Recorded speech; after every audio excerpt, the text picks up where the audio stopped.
Persatuan Perawat Nasional Indonesia atau PPNI DPW Sumatera Utara menggelar dialog dan penyampaian aspirasi bersama DPR RI Komisi 9 di salah satu hotel di Kota Medan. Dialog tersebut membahas permasalahan yang dialami perawat terkait kesejahteraan dan kendala dalam pengurusan surat tanda registrasi atau STR yang merupakan salah satu persyaratan untuk menjalankan praktik keperawatan. Minimnya kesempatan perawat di daerah untuk mendapatkan akses peningkatan potensi menjadi hambatan, sehingga perawat di daerah harus mendatangkan pelatih dari pusat untuk mengadakan pelatihan. Ketua PPNI DPW Sumatera Utara, Mahsur Al-Hazkiani mengharapkan dengan adanya dialog dan penyampaian aspirasi ini bersama DPR RI Komisi 9 dapat mengawal regulasi Undang-Undang Ketenagakerjaan dan permasalahan pengurusan STR di daerah dapat disosialisasikan dengan baik. Harapan kita sampaikan kepada Komisi 9 DPR RI agar mengawal regulasi yang ada, terutama tentang Undang-Undang Ketenagakerjaan, agar itu betul-betul diterapkan di setiap rumah sakit dan klinik-klinik yang ada di Sumatera Utara ini. Pak, terkait STR tadi Pak, ini kan menjadi salah satu permasalahan juga nih Pak. Seperti apa nih Pak? Untuk surat tanda registrasi perawat ini sampai saat ini memang menjadi masalah, terutama memang ada ketidaktahuan teman-teman kami yang terutama di daerah untuk pengurusan STR tersebut. Begitu juga setelah mereka melakukan pengurusan, masih ada keterlambatan sedikit, belum seperti yang kita harapkan lahirnya STR tersebut dari Majelis Tenaga Kesehatan Indonesia. Dari Medan, Sumatera Utara, tim TV One mengabarkan.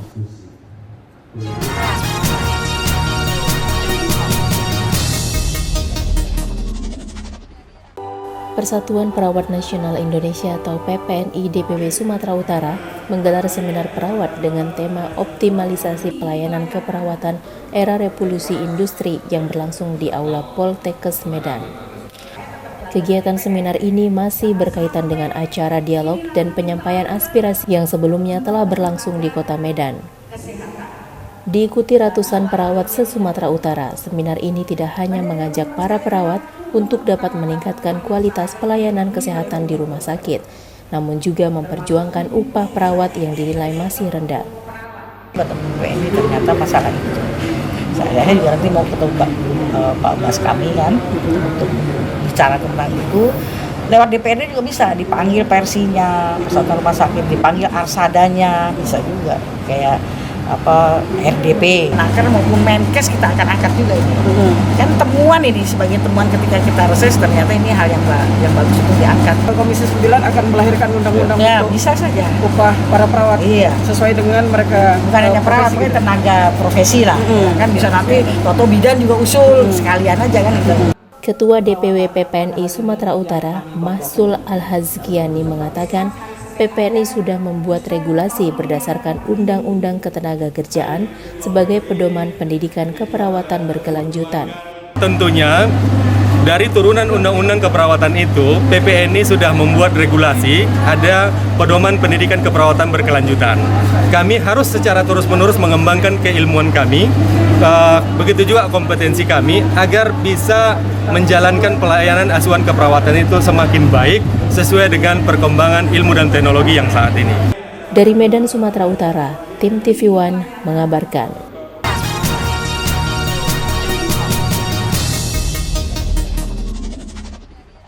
BMKG Wilayah 1 Medan bersama warga melakukan pemantauan detik-detik gerhana matahari cincin di Pantai Pandan, Kabupaten Tapanuli Tengah, Sumatera Utara. Pantai Pandan dipilih sebagai lokasi pemantauan karena merupakan salah satu daerah dari 7 lokasi kota di Sumatera Utara yang dilintasi gerhana matahari cincin. Sebelumnya BMKG Wilayah 1 Medan merencanakan sejumlah lokasi pemantauan gerhana matahari cincin di wilayah Kabupaten Tapanuli Tengah, Sumatera Utara, dan akhirnya menetapkan lokasi pemantauan dilaksanakan di Pantai Pandan, Kecamatan Pandan. Selain BMKG, puluhan warga di pantai ini juga ikut mengamati fenomena langka sekali dalam 18 tahun ini.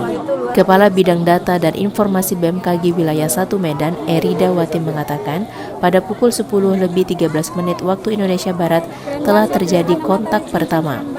Gimana kakak melihat fenomena ini kak? Waduh, seru banget bang, seru banget. Soalnya bela-belain, padahal jam kerja kan bela-belain hanya untuk menyaksikan fenomena matahari cincin, cakep banget bener. Kepala Bidang Data dan Informasi BMKG Wilayah 1 Medan, Erida Wati mengatakan, pada pukul 10:13 waktu Indonesia Barat telah terjadi kontak pertama. Pertama bisa menyaksikan kontak puncaknya dimulai dari jam 12.02, kemudian puncak yang benarnya pas di tengah itu sekitar 12.04, hingga puncak yang pinggir kirinya itu sekitar 12.06. Dari Tapanuli Tengah, Sumatera Utara, Syaren Situmorang, TV One mengabarkan.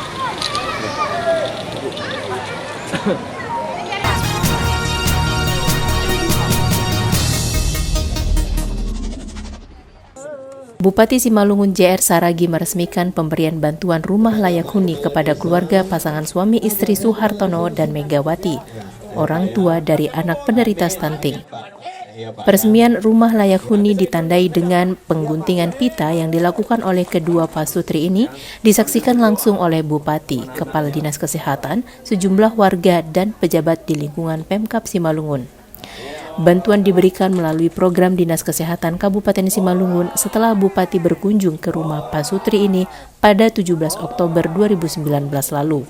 Kunjungan ini dilakukan setelah Dinas Kesehatan Pemkab Simalungun melakukan pendataan bahwa keluarga ini memiliki 2 anak penderita stunting. Rumah tersebut dibangun dengan ukuran 6x7 meter di atas tanah ukuran 7x20 meter. Rumah ini dibangun dengan biaya 52 juta rupiah yang bersumber dari bantuan pribadi keluarga JR Saragi sebesar 40 juta rupiah dan swadaya dari kecamatan, Koramil dan masyarakat sebesar 12 juta rupiah. Saya mengucapkan banyak-banyak terima kasih kepada Bapak Bupati JR Simalungun. Berkat Bapak ini saya udah mempunyai rumah serta tanah serta bangunannya. Karena Bapak itulah anak saya bisa hidup layak. Kita kasih bantuan untuk beli tanahnya dan kita kasih juga bantuan untuk membeli material, bukan untuk membayar upah tukang. Ternyata sudah jadi rumahnya kita serahkan dan ada juga di sebelahnya juga, ya ini juga kita tuntaskan sehingga dengan harapan stunting ini di Kabupaten Simalungun di tahun depan sudah bisa katakan tuntas. Itulah dengan harapan kita. Dari Kabupaten Simalungun, Sumatera Utara, Daud Sitohang, TV One mengabarkan.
Universitas Islam Sumatera Utara Sabtu pagi memberikan tanda kelulusan kepada 700 wisudawan maupun wisudawati dari berbagai fakultas. Tidak hanya kelulusan untuk tingkat gelar strata 1, tingkat gelar strata 2 juga diberikan pada acara Sabtu pagi. Acara yang berlangsung meriah dan penuh sukacita ini juga dihadiri oleh Forkopimda Sumatera Utara dan Kepala Lembaga Layanan Pendidikan Tinggi atau L2 Dikti. Dalam pencapaiannya, WISU juga menargetkan untuk dapat meraih akreditasi A di tahun 2023 mendatang, serta untuk kali pertamanya, WISU juga telah mendapat sertifikat dalam melakukan terobosan mengembangkan inovasi hasil penelitian yang sudah menembus level nasional maupun internasional. Salah satu penemuan terbaru WISU adalah ekstrak sambiloto dan juga cacing pita asiatic tania berukuran 10,5 meter. Target kita memang akreditasi A, dan itu kita targetkan setidak-tidaknya 2023 menjadi satu hasil yang maksimal akan kita temukan. Kita tentu harus optimis dulu gitu. Dan semua penguatan kelembagaan sudah kita lakukan, yang mana kemarin kita sudah menyelesaikan pemilihan pimpinan di level fakultas, di level prodi juga sudah akan dimulai, dan tentu ini akan kita awali dengan pelaksanaan rapat kerja universitas nantinya. Kita mengharapkan WISU ini bisa memperoleh akreditasi A, tidak hanya untuk tingkat universitas, tapi juga untuk prodi-prodi yang ada di lingkungan Universitas Islam Sumatera Utara. Terhadap alumni, sebagaimana saya sampaikan dalam kata sambutan tadi, kita mengharapkan alumni ini menjadi pelopor-pelopor, menjadi para inisiator, menjadi motivator untuk generasi muda dalam rangka pembangunan bangsa dan negara. Dari Medan, Sumatera Utara, tim TV One mengabarkan.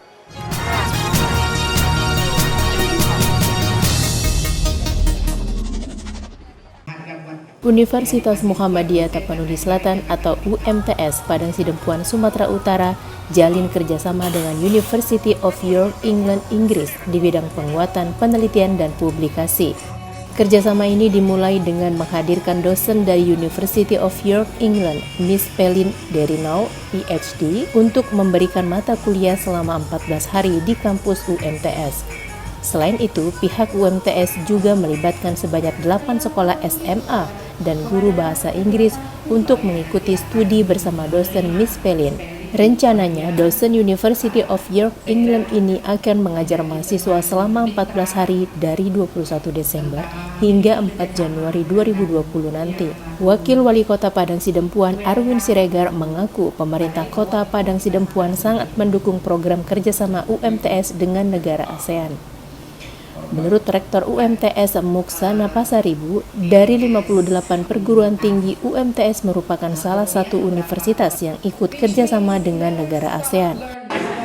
Program Universitas Muhammadiyah Tapanuli Selatan untuk memberikan kesempatan kepada dosen dan mahasiswa kita menikmati atmosfer belajar secara global. Barangkali mereka kan tidak akan memiliki kesempatan di kelas-kelas yang reguler selama ini. Bagaimana sebetulnya menimba pengetahuan dari dosen-dosen yang di luar dari kampusnya sendiri. To be here and Miss Ibu Muksana invited me, and it's an honor for me to be here to learn about your culture and also share my knowledge. Dari Padang Sidempuan, Sumatera Utara, Dedi Herianto, TV One mengabarkan.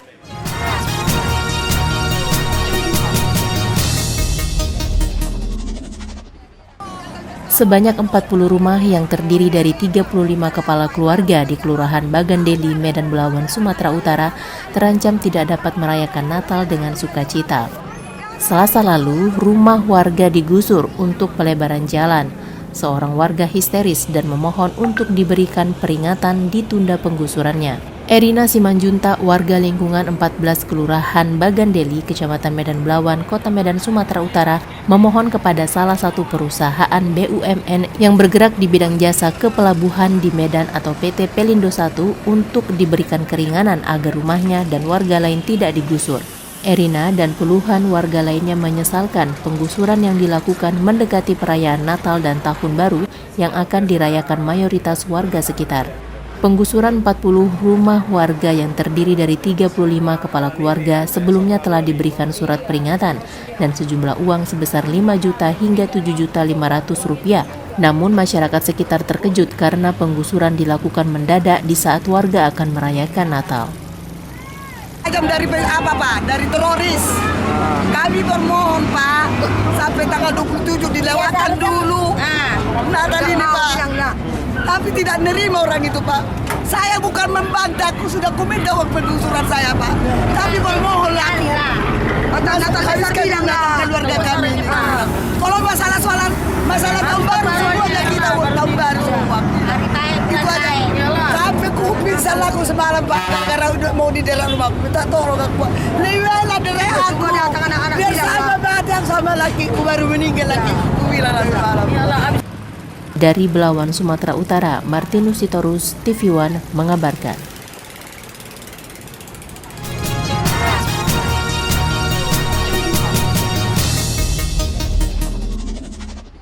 Gereja Metodis Maranatha Indonesia Kota Tebing Tinggi menggelar bakti sosial dengan tema menjadi sahabat bagi Kristus Yesus dan banyak orang.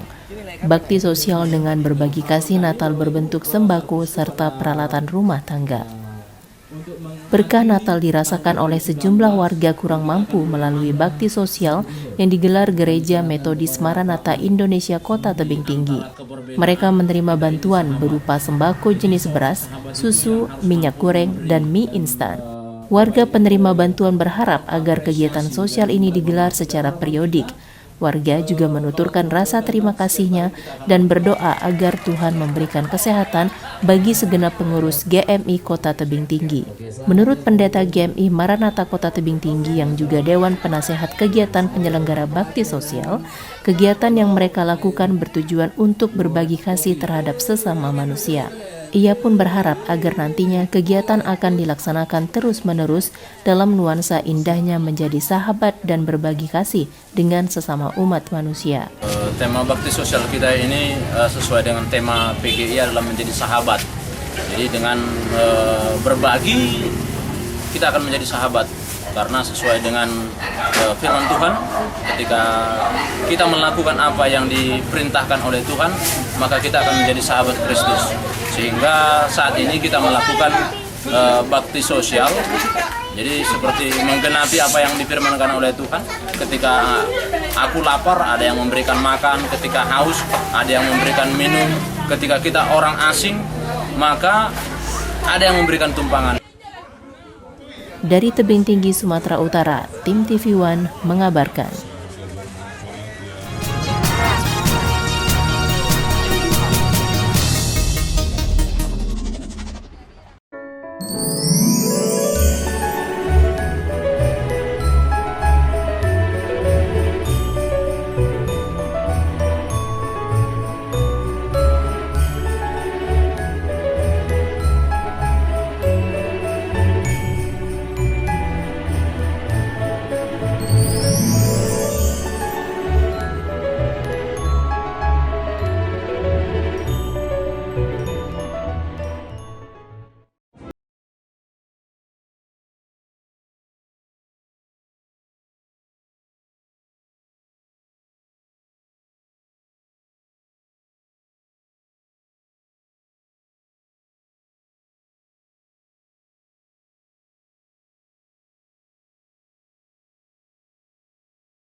Iman membuat semua menjadi mungkin.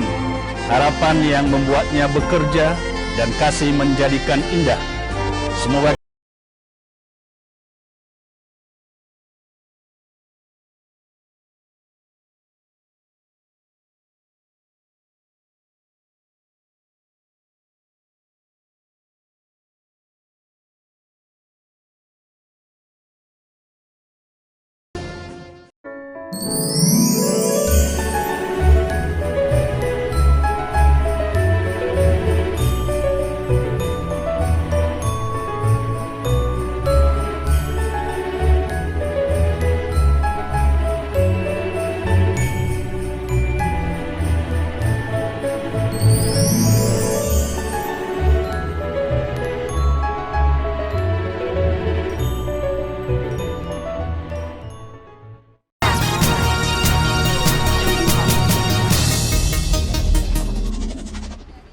Sebagai bentuk hormat kepada tulang atau paman bermarga Limbong, Mangihut Sinaga datangi Desa Marihit, Kecamatan Cianjur Mula-Mula, Kabupaten Samosir, guna meminta doa restu kepada seluruh pomparan Limbong Mulana.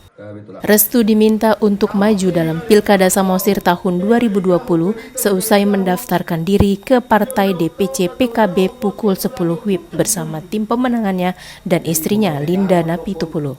Ritual adat berupa pemberian bulang-bulang, tongkat panaluan, topi, beras sipir nitondi, serta gajut kepada istrinya sebagai simbol raja dan diberikan deke simudur-mudur kepada Mangihut Sinaga. Dalam hal ini, Pomparan Marga Limbong mengatakan kesiapan dan komitmen mendukung serta mengantarkan Mangihut Sinaga menjadi Bupati Samosir periode 2020 sampai 2024. Dalam hal ini, Paman Mangihut Sinaga juga meminta kepada tim pemenangannya agar di setiap sudut Kecamatan Cianjur Mula-Mula agar dipasang spanduk atau baliho bertuliskan Anda memasuki kawasan perkampungan tulangnya Mangihut Sinaga. Ini adalah bagian daripada komitmen kita yang mau mencalonkan menjadi calon bupati untuk Kabupaten Samosir 2020 sampai dengan 2024. Maka saya sebagaimana aturan partai, saya taat ajas, taat aturan. Maka itulah yang saya laksanakan sekarang di kantor daripada Partai Kebangkitan Bangsa pada pagi hari ini adalah mengembalikan formulir yang sudah saya lengkapi sesuai dengan persyaratan yang dikehendaki oleh partai. Dari Kabupaten Samosir, Sumatera Utara, tim PV1 mengabarkan.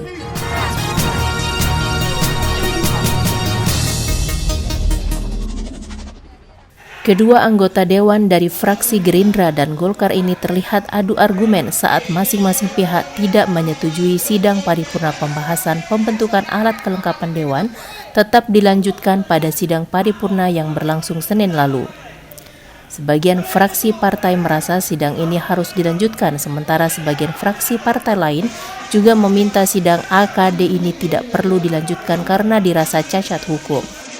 Sidang paripurna ini juga sempat ditunda sementara waktu dan dilanjutkan kembali, namun situasi ruang sidang masih tetap tidak kondusif pasca diskor pimpinan sidang. Kericuhan bermula dari 3 fraksi yaitu Gerindra, PKS, dan fraksi Demokrat meminta agar sidang paripurna pembentukan AKD ditunda karena susunan AKD dari 3 fraksi itu belum selesai. Sementara 6 fraksi lainnya, Golkar, PDI Perjuangan, PAN, Nasdem, dan fraksi gabungan dari P3, serta Partai Kebangkitan Nurani Rakyat meminta agar rapat paripurna pembentukan AKD dilanjutkan. Justru kalau mereka pertanyakan kenapa ditunda, justru kebalikannya, kenapa kami minta ditunda aja nggak boleh? Itu yang kita tanyakan. Hanya 2-3 hari dan kami sudah memberikan waktu. Dan dipaksakan hari ini juga harus ada pemilihan pimpinan. Ada apa? Kami akan cari upaya hukumnya apakah ini boleh dilanjutkan apalagi sampai kemudian penggunaan anggaran. Dan tadi sudah terbentuklah masing-masing komisi dari fraksi-fraksi dan juga badan anggaran dan badan musyawarah.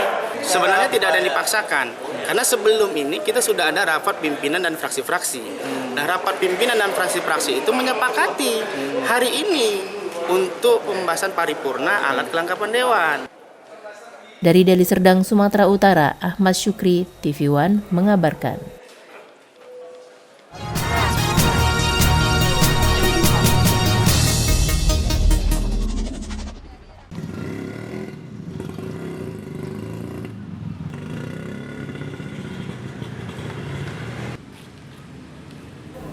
Fenomena langka gerhana matahari cincin terlihat jelas di Padang Sidempuan, Sumatera Utara.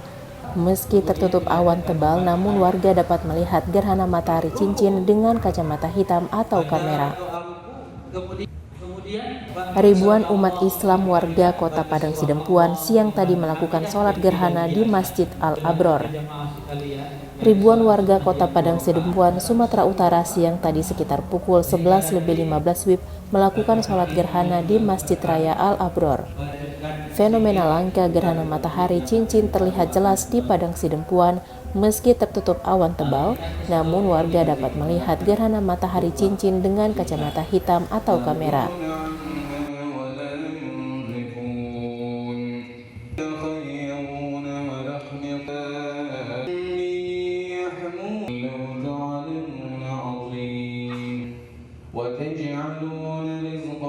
Usai melakukan sholat gerhana, sejumlah warga keluar masjid untuk menyaksikan fenomena langka gerhana matahari cincin yang hanya terjadi 300 tahun. Warga Padang Sidempuan dapat melihat langsung saat bulan menutupi matahari dengan kacamata hitam bahkan dengan kamera.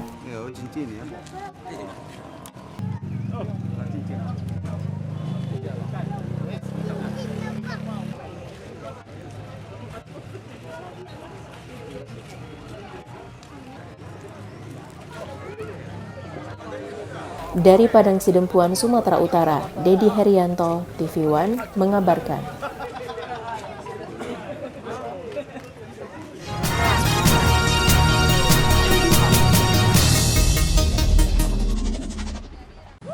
Di Binjai, Sumatera Utara, warga pun heboh melihat gerhana matahari cincin, namun warga melihat dengan menggunakan kotak infak dan kaca jendela bekas karena tidak adanya pembagian kacamata. Beginilah keunikan warga kota Binjai, Sumatera Utara melihat fenomena langka gerhana matahari cincin yang muncul.